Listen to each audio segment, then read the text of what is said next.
ជំរាបសួរពុកម៉ែបងប្អូនទាំងអស់គ្នាសូមស្វាគមន៍មកកាន់ Channel បបិសោរន្ធត់ថ្ងៃនេះខ្ញុំមានប្រហែលជា2-3រឿងនឹងធ្វើការចែកចាយជូនបងប្អូនទាំងអស់គ្នាស្ដាប់ចំពោះរឿងទី1វិញគឺខ្ញុំបានទទួលពីបងប្រុសម្នាក់ដែលគាត់មានឈ្មោះថាបងណានគាត់ស្ថិតនៅខេត្តតាកែវកាលនោះគាត់បានរាប់រៀបថាគាត់ទៅថ្នាក់ទី11ទេឆ្នាំសិក្សារបស់គាត់ហ្នឹងគឺឆ្នាំ2013 2014គាត់និយាយថាគឺតាក់ទងនឹងមិត្តភ័ក្តិរបស់គាត់ម្នាក់ដែលតាក់ទងនឹងប្រថ្នូលបងប្អូនដែលលើតាក់ទងនឹងប្រថ្នូលអត់ដោយការបង្ហាញដូចជាសកម្មភាពប្លែកៗក៏ដូចជាយុស័ព្ទជាដើមហើយចំពោះមិត្តភ័ក្តិរបស់បងណានវិញគឺតាក់ទងនឹងយុស័ព្ទតែម្ដងតើរឿងរ៉ាវរបស់បងណានមានអ្វីខ្លះហើយក៏ដូចជាជួបរឿងរ៉ាវរន្ធត់អ្វីខ្លះតោះបងប្អូនអរគ្នាចូលស្ដាប់ទាំងអស់គ្នាបងណានគាត់បានរៀបរាប់ថាគាត់មានមិត្តភ័ក្តិគាត់ម្នាក់គឺមានឈ្មោះថាឈុនលីហ្នឹងគឺជាបុរសម្នាក់ដែលយើងអាចនិយាយថាគឺជាមនុស្សដែលសង្ហាកាលនោះគឺពួកគាត់ហ្នឹងគឺជាក្មេងស្ទាវទេហើយចូលចិត្តលេងសក់ដែរតែវ៉ាកងម្ដងគឺពួកគាត់នោះគូលេងសក់ម៉ូតលយមែនតើកាលនោះណាគាត់ថាគាត់ចូលចិត្តលេងសក់ហើយនឹងជាពិសេសគឺទិញថ្នាំលាបសក់បងប្អូនហើយម្យ៉ាងវិញទៀតគឺប្រភេទធ្វើឲ្យសក់ត្រង់គឺដូចជាចំហួយមួយយ៉ាងអញ្ចឹងធ្វើឲ្យសក់យើងដល់ពេលយើងលាបទៅទុកឲ្យយូរទៅគឺវាត្រង់ហើយនឹងប្រើចំហួយកាលនោះគាត់ចូលចិត្តធ្វើបែបហ្នឹងមែនតើហើយជាពិសេសគឺដូចជាពិធីបុណ្យរំបាសអីគឺពួកគាត់ហ្នឹងអត់ខកខានទេនឹងអ្វីដែលបងណាហ្នឹងគាត់រៀបរាប់ប្រាប់អញ្ចឹងហើយចំពោះបងឈុនលីវិញជាមនុស្សដែលសង្ហាខ្មៅស្អែមខ្ពស់គាត់ថា1.8 ម៉ែត្រជាងបងប្អូនគាត់ថាសង្ហាមែនតើហើយស្រីហ្នឹងគឺចូលចិត្តគាត់ណាស់ហើយបងជុនលីហ្នឹង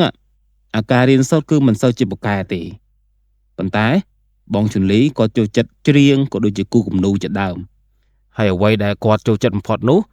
គឺគាត់ចូលចិត្តគូគំនូរឧទាហរណ៍ថាគាត់ពេញចិត្តណាម្នាក់គាត់តែងតែគូម្នាក់ហ្នឹងឬក៏មិត្តភ័ក្តិរបស់គាត់ហ្នឹងពឹងគាត់ឲ្យគូរូបចង់គូដូចមែនតើនិយាយរួមឲ្យតែមើលទម្រង់មុខគឺគាត់គូបានហើយនេះអ្វីដែលគាត់និយាយណាហើយបងណានគាត់ថាបងជុនលីមានមិត្តភ័ក្តិច្រើនមែនតើហើយម្យ៉ាងវិញទៀតបងជុនលីហ្នឹងគឺមិនសូវចេះប្រកាន់ច្រើនទេចំពោះវិបត្តិរបស់គាត់វិញគាត់តែងតែត្អូញប្រាប់បងណានថាអញ្ចេះគាត់ថាម្ដាយឪពុករបស់គាត់នោះគឺអត់ស្រឡាញ់គាត់ទេដោយសារតែគាត់ហ្នឹងរៀងខ្សោយជាងគេហើយអញ្ចឹងហើយគឺតែងតែមើងងាយគាត់ថាឲ្យគាត់ខ្លាំងអញ្ចឹងទៅបំបាក់ទឹកចិត្តគាត់នៅពេលដែលគាត់មកសាលាម្ដងបងជុនលីគាត់អត់សូវសប្បាយចិត្តទេហើយនៅពេលដែលគាត់មកសាលាហើយគាត់មិនចង់ទៅផ្ទះវិញទេអានេះអ្វីដែលបងណានគាត់ប្រាប់អញ្ចឹងហើយជាពិសេសបងជុនលីគាត់មានមិត្តភ័ក្តិគាត់ម្នាក់ទៀតមិត្តភ័ក្តិរបស់គាត់ហ្នឹងគឺជាមនុស្សដែលមានលុយអាចនិយាយថាគឺជាអ្នកមានដែរហើយតែងតែជិះម៉ូតូដើរលេងហើយបងជុនលីនោះគាត់តែងតែកិច្ចមកឧទាហរណ៍ថាក្នុងមួយសប្តាហ៍គាត់កិច្ច 2-3 ថ្ងៃបាត់ហើយឧទាហរណ៍ថ្នាក់ណាដែលគាត់អត់ពេញចិត្តមុខវិជ្ជាណាគាត់អត់ពេញចិត្តអញ្ចឹងគឺគាត់កិច្ចមកហើយគឺគាត់អត់រៀនទេគាត់ជិះម៉ូតូដើរលេងដោយសារតែបងណានហើយបងជុនលីហ្នឹងគឺជាមិត្តរួមថ្នាក់ជាមួយនឹងគ្នាហើយជាពិសេសនោះគឺបងណាននោះគាត់ជាប្រធានថ្នាក់ទៀតអញ្ចឹងបងណានហ្នឹងគាត់ជាអ្នកដែលស្រង់អវត្តមានគាត់គូសអវត្តមានឲ្យអញ្ចឹងទៅពេលខ្លះគាត់គូសឲ្យបានពេលខ្លះគាត់គូសអត់បានឲ្យអញ្ចឹងណាហើយបងជុនលីនោះតែងតែពឹងបងណានជានិច្ចឲ្យតែគាត់ហ្នឹងដើរទៅលេងម្ដងហើយបងណានហ្នឹងគាត់តែងតែដាស់តឿនរឿយៗណាហើយកុំដើរកិច្ចម៉ោងពេកប្រយ័ត្នគ្រូស្ដីឲ្យគ្រូចាប់បានអញ្ចឹងទៅហើយឬក៏ពុកម្ដាយអីហ្នឹងចាប់បានគាត់ប្រកាសជាពនួងហើយគាត់និយាយអញ្ចឹងដាក់ពនួងហើយបងជុនលីគាត់ថាអូយអត់ខ្វល់ទេនេះគឺជាវ័យដើរលេងខ្លះទៅរៀនខ្លាំងពេកនាំទៅឈួតទេបងជុនលីគាត់និយាយអញ្ចឹងហើយបងណានហ្នឹងគាត់អត់មាត់ទេគាត់បានត្រឹមតែកវីក្បាលហើយថ្ងៃមួយបងជុនលីនោះគាត់អង្គុយរៀងសែតគាត់ថាគាត់អង្គុយគាត់អត់ទៅណាទាំងអស់រៀងចកមិនដឹងទេហើយបងណានហ្នឹងគាត់បានសួរថាលីហើយមានរឿងអីគាត់និយាយថាអញ្ចេះគាត់ថាពីបើថ្ងៃហ្នឹងគាត់យល់សប្តិអត់ល្អទេហើយបងណានក៏សួរថាយល់សប្តិឃើញម៉េចបងជុនលីគាត់ថានៅពេលក្នុងអាសប្តិហ្នឹង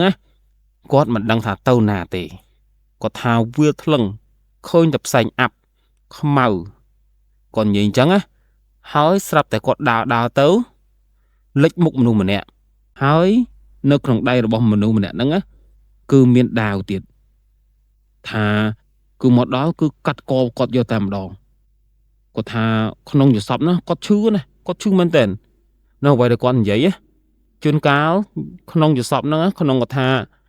បងជន្លីគាត់បានរៀបរាប់ថាក្នុងមួយយប់គាត់ទៅសពអញ្ចឹងដាល់ហ្នឹង3ទៅ4ដង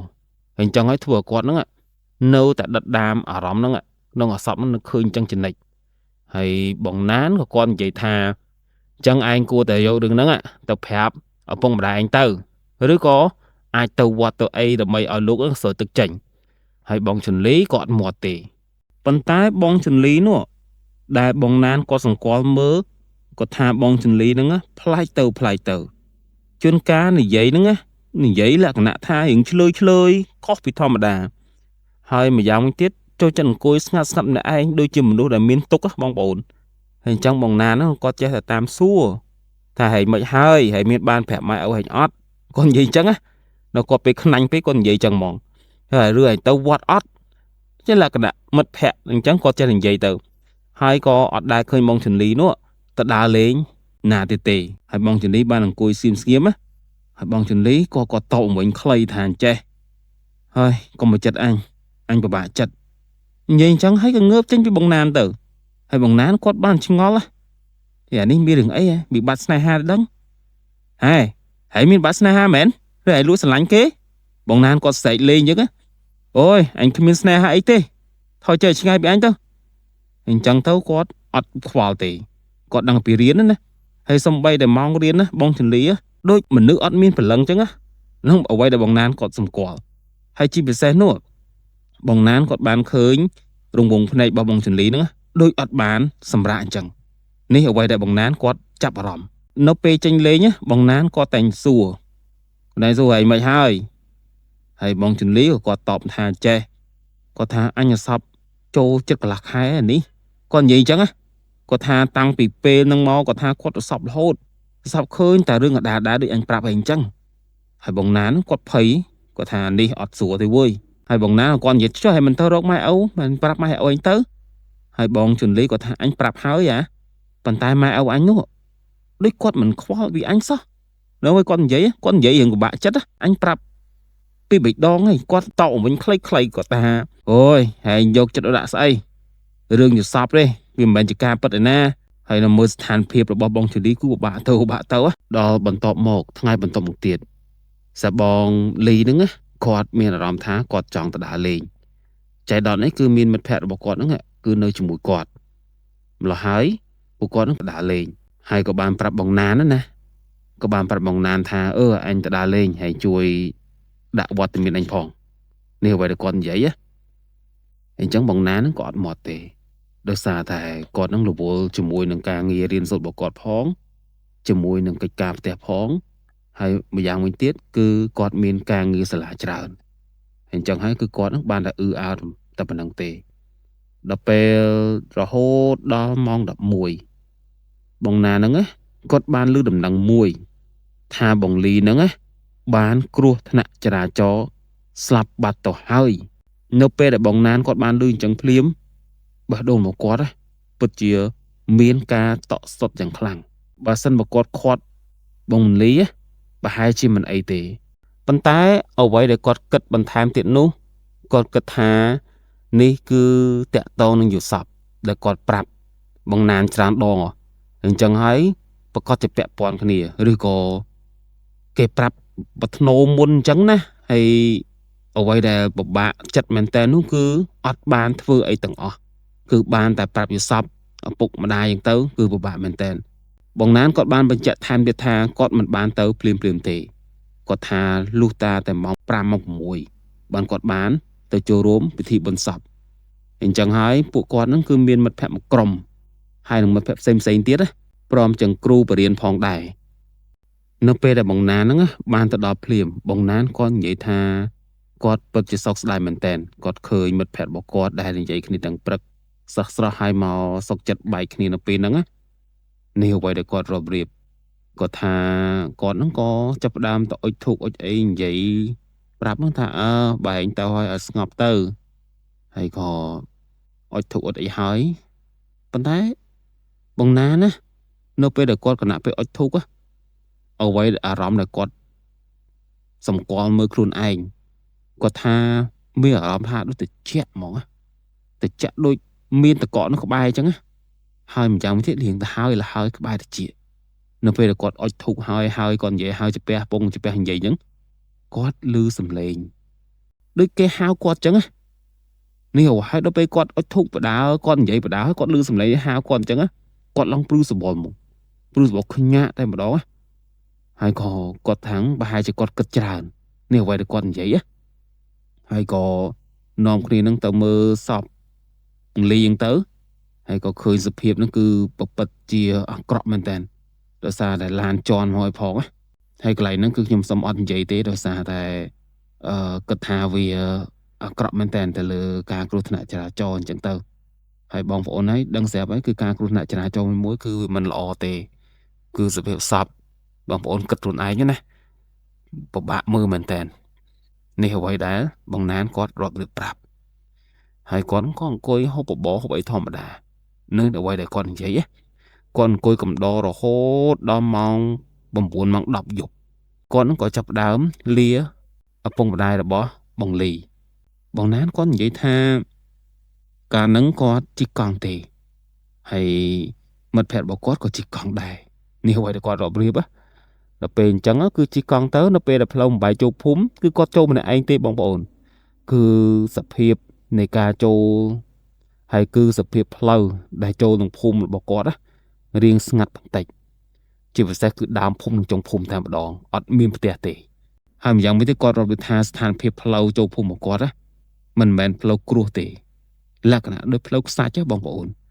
ផ្លូវរៀងខ្សាច់ហើយចឹងពិបាកជិះមែនទេអញ្ចឹងការជិះហ្នឹងគឺតបប្រាំងអញ្ចឹងហើយគាត់ពេលគាត់គណៈជិះចូលទៅគាត់មានអារម្មណ៍ព្រឺរហូតព្រឺ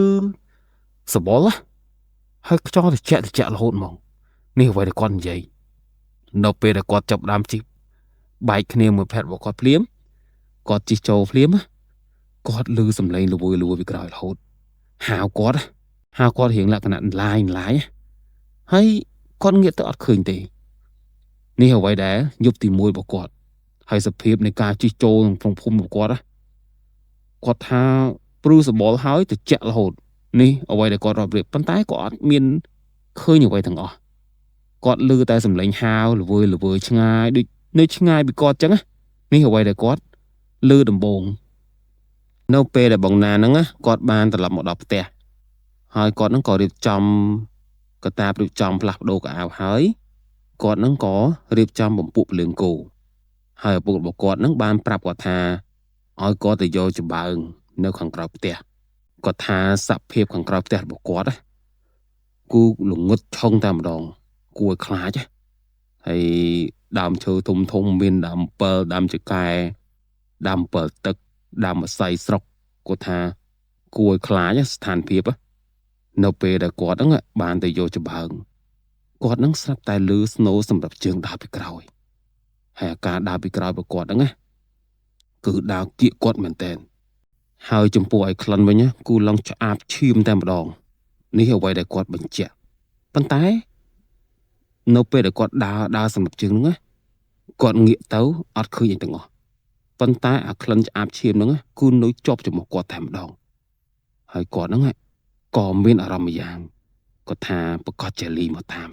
នឹងអារម្មណ៍របស់គាត់ស្ដែងចេញខ្លួនឯងតែម្ដងហើយបងណាហ្នឹងគាត់ច្រវាត់កងច្បើងប៉ុន្តែអ្វីដែលគាត់កងទាញទៅគនុកច្បើងបងប្អូនគនុកច្បើងគេមិនដាក់កអញ្ចឹងហើយបងណាហ្នឹងក៏បានទាញច្បើងទាញគាត់ស្រាប់តែឃើញមុខមនុស្សនៅក្នុងច្បើងហ្នឹងគាត់ឡងភ្ញាក់វាស់តែម្ដងហើយគាត់ថាគាត់ឃើញច្បាស់មែនតើគឺជាបងលីពិតប្រាកដតែននេះអ្វីដែលគាត់ឃើញជាក់ស្ដែងឲ្យគាត់ស្រែកបងប្អូននៅពេលដែលគាត់កាន់ច្បើងគាត់ស្រែកនៅពេលដែលគាត់រត់មកអត់មានច្បើងទេប៉ុន្តែគាត់ហ្នឹងឃើញបងលីម្ដងនៅនេះម្ដងនៅនោះម្ដងនៅនេះម្ដងនោះហើយញញឹមដាក់គាត់ទៀតគាត់ថាពេលហ្នឹងគាត់សឹងតែស្លុតស្មារតីតែម្ដងហើយបងណានគាត់ស្រែកឡើងមកតំហឹងគាត់តែបងហើយបងណានគាត់ស្រែកមកតំហឹងខ្លាំងតែម្ដងនៅពេលដែលគាត់រត់មកដល់ផ្ទះភ្លាមគាត់ទន់ដៃទន់ជើងឲ្យហើយគាត់ដួលព្រោះតែម្ដង ហើយពុករបស់គាត់ហ្នឹងសួរថាគាត់មានរឿងអីហើយបងណានគាត់និយាយថាខ្មោចអាលីឡងគាត់និយាយថាដើរអញ្ចឹងហើយពុករបស់គាត់ហ្នឹងគាត់ឃើញស្ថានភាពអញ្ចឹងគាត់អត់គិតច្រើនទេគាត់ក៏ដងទឹកមកបន្តហើយគាត់ដុតធូបដុតអីអញ្ចឹងណាគាត់សោតផ្លុំទៅហើយក៏ចាប់ដើមលុបមកបងណានហ្នឹងហើយឲ្យបងណានហ្នឹងផឹកទឹកនឹង3ក្អឹកហើយចាប់ដើមស្រោចលើក្បាលហើយឲ្យបងណានហ្នឹងសង្ងំសម្រាប់នៅលើផ្ទះគាត់ថាបងណាននិយាយគាត់និយាយចិត្តស្ដែងតែម្ដងមួយយប់ហ្នឹងគាត់អត់មានស្បានដេកទេដោយសារតែគាត់ហ្នឹងឮសំឡេងបងលីហាវរហូតហាវនៅលើចុងហើយបន្ទប់របស់គាត់ហ្នឹងគឺបែរទៅខ្នល់នៅពេលដែលគាត់អើទៅគាត់ឃើញបងលីហ្នឹងដើរចុះដើរឡើងគាត់ថាយប់ហ្នឹងគ្មានបានសម្រាប់ទេហើយគាត់ក៏ទៅសោះទៅដេកជាមួយឪពុកម្ដាយរបស់គាត់នេះអ្វីដែលគាត់បញ្ជាក់ហើយគាត់ចងំរហូតដល់ទូភ្លឺប៉ុន្តែការចងំរបស់គាត់ហ្នឹងគឺរស័ព្ទរសោគេមិនលក់ទេអញ្ចឹងហើយបងណាហ្នឹងក៏គាត់និយាយថាគាត់ទៅរៀនកើតទេគាត់ខ្លាចពេកហើយគាត់អស់កម្លាំងអញ្ចឹងហើយឪពុកបងណាហ្នឹងបានយកទៅវត្តស្រោចទឹកស្រោចអីធ្វើសាច់ចកេះអញ្ចឹងទៅគាត់ថាតាំងពីហ្នឹងទៅអត់មានឃើញអីទេប៉ុន្តែមិត្តភក្តិរបស់បងណាណាគឺជួបបងលីជាញឹកញាប់តែម្ដងឃើញលងប្រឡាចរហូតប៉ុន្តែចំពោះបងណានមួយអត់ឃើញទៀតទេនេះអ្វីជាបបផ្សោតរបស់បងណានដែលគាត់បានបញ្ជាក់ថានេះគឺជារឿងរ៉ាវតាក់ទងនឹងប្រថ្នូលតើបងប្អូនជឿលើប្រថ្នូលដែរទេប្រថ្នូលគឺអាចបញ្ជាក់ការនិយាយស្ដីរបស់សកម្មភាពរបស់មនុស្សផ្សេងក៏ដូចជាសកម្មភាពប្លែកឬក៏ស្ដែងចេញជាយល់សប្តិតើបងប្អូនជឿលើប្រថ្នូលដែរទេហើយអរគុណច្រើនបងណានដែលបានផ្ដល់រឿងដែលជាបទពិសោធន៍រន្ធត់បាទចំពោះរឿងទី2វិញគឺខ្ញុំបានទទួលពីលោកពូតាក់ដែលគាត់នឹងធ្លាប់ជួបបទពិសោធន៍រន្ធត់កាលពីឆ្នាំ2005កាលនោះគាត់និយាយថាគាត់ស្ថិតនៅខេត្តកំពតផងដែរប៉ុន្តែគាត់និយាយថារៀងដាច់ស្រយាលឆ្ងាយពីគេបន្តិចពីព្រោះអ្នកសឹកភូមិនំដុំនោះគឺចង់និយាយថាគឺដាច់ឆ្ងាយពីគេមែនតើហើយគាត់កាលនោះគាត់ប្រកបមុខរបរគឺដើរទិញមាន់គាត់និយាយថាចាប់ពីម៉ោង6ឡើងទៅគាត់ចាប់ផ្ដើមជិះកង់របស់គាត់ហើយមានពិលពាក់ក្បាលមួយគាត់ថាពិលហ្នឹងគឺពិលដែលបញ្ចូលអគុយតូចបងប្អូនហើយអញ្ចឹងអត់ដល់ពេលល្ងាចហ្នឹងគឺគាត់ដើររកទិញមាន់ហើយតាមស្រុកភូមិមួយអញ្ចឹងទៅណាគាត់ថាគាត់ធ្វើអញ្ចឹងជាប្រចាំហើយដល់ពេលដែលគាត់ធ្វើជាប្រចាំទៅជាទម្លាប់ហើយបើសិនមកគាត់អត់បានដើរទិញមួយថ្ងៃពីរថ្ងៃអីគាត់ថាគេប្រកាសជាទៅដើមមួយគាត់យកអស់ហើយអញ្ចឹងហើយអស់ពេលថ្ងៃអីគាត់ដើរសួរគេសិនដើរសួរថាបងឲ្យមានមាន់លក់អត់ល្ងាចហ្នឹងខ្ញុំមកទិញអញ្ចឹងទៅហើយពុតៈហ្នឹងគាត់និយាយថាគាត់ជាមនុស្សដែលបានសម្ដីមែនតែនគាត់ចូលចិត្តនិយាយលេងសើចជាមួយនឹងបងប្អូនអ្នកស្រុកភូមិអញ្ចឹងហើយអត់តែអ្នកស្រុកភូមិគាត់មានមាន់មានអីគឺតាក់តងពុតៈហើយអញ្ចឹងណាហើយពុតៈហ្នឹងគាត់ថាថ្ងៃមួយគាត់បានទៅភូមិមួយគេហៅភូមិហ្នឹងគាត់មិនដែលទៅទេដោយសារតែគាត់ហ្នឹងថ្ងៃហ្នឹងគឺគាត់រកទិញមាន់មិនសូវបានអញ្ចឹងហើយក៏គាត់ហ្នឹងសម្រេចចិត្តទៅភូមិមួយផ្សេងទៀតប៉ុន្តែភូមិហ្នឹងគាត់បញ្ជាក់ណាយប់ឡើងគាត់មិនដែលជិះកាត់តាមហ្នឹងទេនេះអ្វីដែលគាត់និយាយនៅពេលដែលគាត់ហ្នឹងបានជិះដល់កន្លែងតាមផ្លូវមួយហើយគាត់ថាផ្លូវហ្នឹងគឺមានព្រៃតូចមានព្រៃទ្រុបនៅអមសងខាងរៀងខ្លាចគួរសមដែរហើយតាមផ្លូវហ្នឹងគឺមិនមែនជាផ្លូវគ្រួសទេជាលក្ខណៈផ្លូវខ្សាច់បងប្អូនដល់ពេលយើងជិះទៅរៀងគៀអញ្ចឹងហើយគាត់ព្យាយាមជិះទៅនៅពេលដែលគាត់ជិះដល់មួយចំណុចគាត់និយាយថា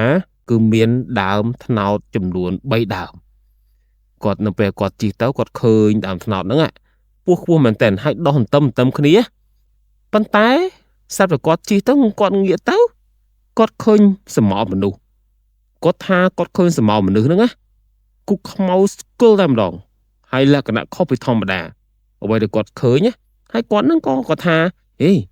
ស្មារតីហើយពីណាគេសត្វតែឡើងដើមត្នោតពេលយប់អញ្ចឹងហើយបើយប់មិនក៏មានពិលអីឡើងដែរមែនទេគាត់ឆ្ងល់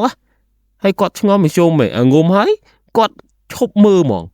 ហើយអញ្ចឹងគាត់ឃើញស្រមោលមនុស្សឡើងឡើងទៅប៉ុន្តែនៅពេលដែលគាត់ប្រចាំងពិលទៅ គាត់ថាមិនមែនមនុស្សទេសម្ោមនុស្សមែនប៉ុន្តែខ្មោចឆ្កឹលមកខ្មោចក្របហ្មងគាត់ថាខ្មោចទាំងអស់ក្បាលទាំងងោលហើយអ្វីដែលគាត់ប្រចាំងទៅទៀតណាគាត់ស្រាប់តែឃើញមនុស្សម្នាក់ហ្នឹងឡើងលឿនមែនតើឡើងបុបដល់ចង្នោតដើមថ្នោតហ្នឹងដឹងមិនទេគឺទេមកដល់ដីគាត់ថាទេមកដល់ដីហើយមនុស្សដល់ដីហើយបានដើមថ្នោតនោះវឹបទៅវិញគាត់ថាខូនផ្ទាល់ភ្នែកហ្មងព្រឺសម្បកអស់ហើយគាត់នឹងញាក់ញ័រទៅត្រឹកហ្មងបងប្អូនសាកសម័យមើលនៅពេលដើមថ្នោតដែលរឹងកជ្រឹះស្រាប់តែវាទេមកទុនដល់ដីដើមថ្នោតនោះវឹបទៅវិញហើយឡើងទៅទៀតគាត់ឈរស្គប់តែម្ដងគាត់ថាគាត់កាំងធ្វើអីក៏មិនកើតស្រាប់តែគាត់នឹងមកបន្ទុះបាត់សមោលហ្នឹងណាស្រាប់គាត់ភ្ញាក់ខ្លួនព្រឹតតែម្ដងហើយគាត់នឹងក៏ចាប់ស្ដើមជវេជវាអូសគាត់នឹងគឺបដាវរត់ហ្មងមិនមែនបដាវជីណាគឺរត់ដោយសារតែដីខ្សាច់តាមផ្លូវហ្នឹងគឺរៀងតឹងអញ្ចឹងជិះអត់កើតទេគឺគាត់រត់តែម្ដងគាត់រត់បដាវគាត់ភ័យបដាវហើយគាត់ថាបោះចោលឲ្យពើហើយផ្ទះរបស់គាត់រៀងឆ្ងាយគួរសមដែរគិតចឹងមើលទៅនៅពេលដែលបំផុតផ្លូវដែលមានខ្សាច់គៀហ្នឹងគឺគាត់ឡើងបាក់ញើសបាត់ហើយហ្នឹងនៅពេលគាត់ហើយជាដល់កន្លែងផ្លូវដែលស្រួលហើយគាត់ជិះធាក់យកតែម្ដងជ្រុះមន់ជួយឲ្យអត់ខ្វល់ទេមកដល់ផ្ទះគឺផ្ដួលទាំងតែម្ដងគាត់ថាគាត់ឡើងទៅផ្ទះគាត់សម្រាកក្លុំភួយញ័រទៅត្រឹកហ្មងហើយប្រពន្ធរបស់គាត់ហ្នឹងបានឆ្ងល់ណាប្រពន្ធរបស់គាត់ហ្នឹងគឺបានតែបែកនេះមិនហ្នឹងខាត់អីហ្នឹងហើយគាត់អត់មាត់ទេហើយប្រពន្ធរបស់គាត់ហ្នឹងឃើញមន់បាត់អាប៉ាយពេញហ្នឹងក៏ចាប់ដើមយកមន់ហ្នឹងទុកម្ដុំសិនហើយលើកង់លើអីរៀបចំឲ្យស្រួលទៅហើយក៏សួរដំណើរតាមដើមតងណាប៉ុន្តែគាត់ឃើញប្តីរបស់គាត់ហ្នឹងគឺញាក់ទៅត្រឹកហ្មងអត់និយាយម៉ាត់ទេហើយគាត់ហ្នឹងក៏ដឹងណាពួកអីញាក់ញ័រអញ្ចឹងគាត់ថាប្រកាសជាខ្មោចឡងប្តីគាត់ហើយអញ្ចឹងប្រពន្ធរបស់គាត់អត់មាត់អត់អីទាំងអស់គាត់ថារហូតដល់ទល់ភ្លឺនិយាយគាត់ថាដៅសៀវងាស្រួលស្រាវស្រាញគាត់ថា3យប់3ថ្ងៃតម្រង់បាត់វិញណាហើយគាត់នឹងមិនបានទៅវត្តទៅណាណីទេគាត់ថាជាខ្លួនឯងវិញណាគាត់ថាញ័រញាក់ទីទៅត្រឹកគាត់ថាឈឺបងប្អូនគាត់ថាគាត់ជាហើយហ្នឹងណានៅជិលសក់ទៀតគាត់ថាគាត់លែងសៀវងាលែងភ័យលែងខ្លាចទាំងអស់ប៉ុន្តែគាត់នៅជិលសក់ជ្រុលអស់ពីក្បាលអ្វីដែលគាត់និយាយអញ្ចឹងណាអូគាត់ថាមិនដែលជួបផ្ទះចឹងពេកទេហើយគាត់ថាខូនស្ដែងតែម្ដងហើយបងប្អូនសាកសម័យមើលនៅពេលដែលដើមថ្នោតមានមនុស្សឡើងហើយស្រាប់ដើមថ្នោតហ្នឹងតោដល់ដីហើយស្រាប់មនុស្សហ្នឹងចុះមកហើយដើមថ្នោតនោះវឹបទៅវិញហើយឡើងទៀតគាត់ថាគាត់កាំងមើលរហូតដល់បាត់ខ្លួនឯងនេះអ្វីដែលគាត់និយាយប៉ុណ្ណឹង